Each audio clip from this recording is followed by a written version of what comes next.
Hey, soul survivors, I'm having a little campfire with you. Thought it'd be a good visual for this video. So we went through something that pretty much destroyed our lives. And where do we go from here? So we have to think of things like fire. Fire can be extremely destructive, but we're also very thankful for it. It helps give us warmth, cook our food, we can solder with it. There's so many things that we can do with fire, but it has to be used correctly. And the trauma that we went through, we can take it as destruction and devastation, or we can see the lesson that was meant for us.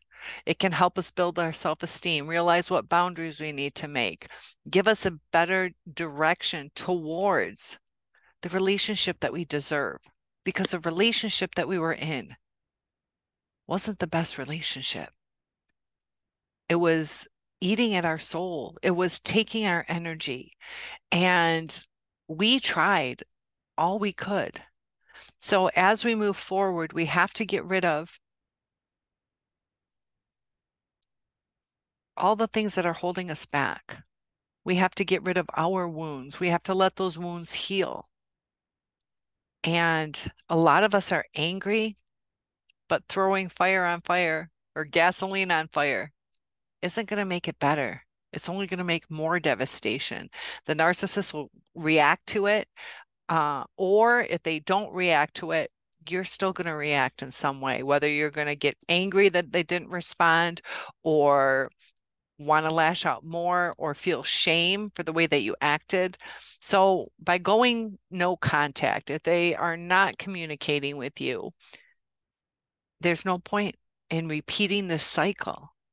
Narcissists don't want to hear what we have to say. So when you're explaining yourself, that's pushing them further away.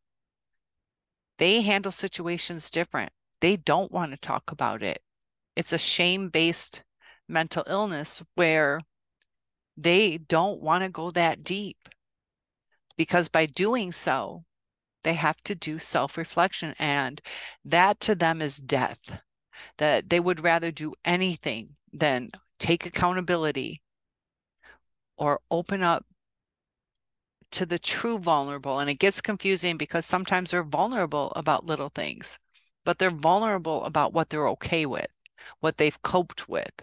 But the deep inner wounds and what they are searching for is something that they might not even understand. Also, the way that their brain works, their thought process are different.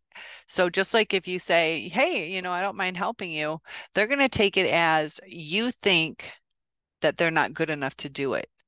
So it's a no-win situation when you're like, I'm just saying, hey, if you need some help, I don't mind. And they will take it as a personal attack.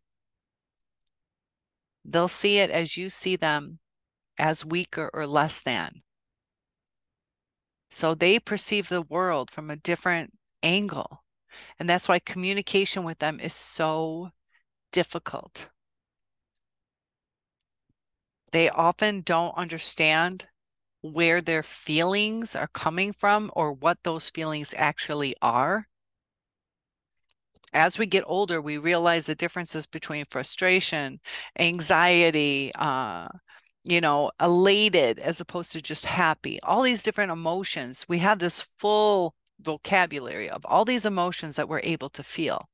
And theirs is all just mixed up. Also, with the adrenaline, sometimes excitement and anger can flip-flop. And just like us, emotional pain turns into physical pain. Even though our bodies aren't being hurt, the brain is reacting to it. So, as an analogy right now, just think of all the things that you're upset about, all the things that angered you, and put it into this fire and release it. Think of the things that you're mad about. Know that you didn't deserve it. Write something out. Pause this video right now. Write out what you would want to say to them. And then visualize putting it into this fire and letting it go. We can't change what happened. And if they're not willing to work with us, that's our answer. If they loved us, sometimes we need some time, but they're different. And it's not a good match. I'm here to help you guys along the way. Fire can be beautiful. And let's use it tonight to visualize all that pain going up in smoke. And when we believe that we're going to have a good future, actually believe it, that's when it manifests itself. So enjoy the fire. Sleep well tonight.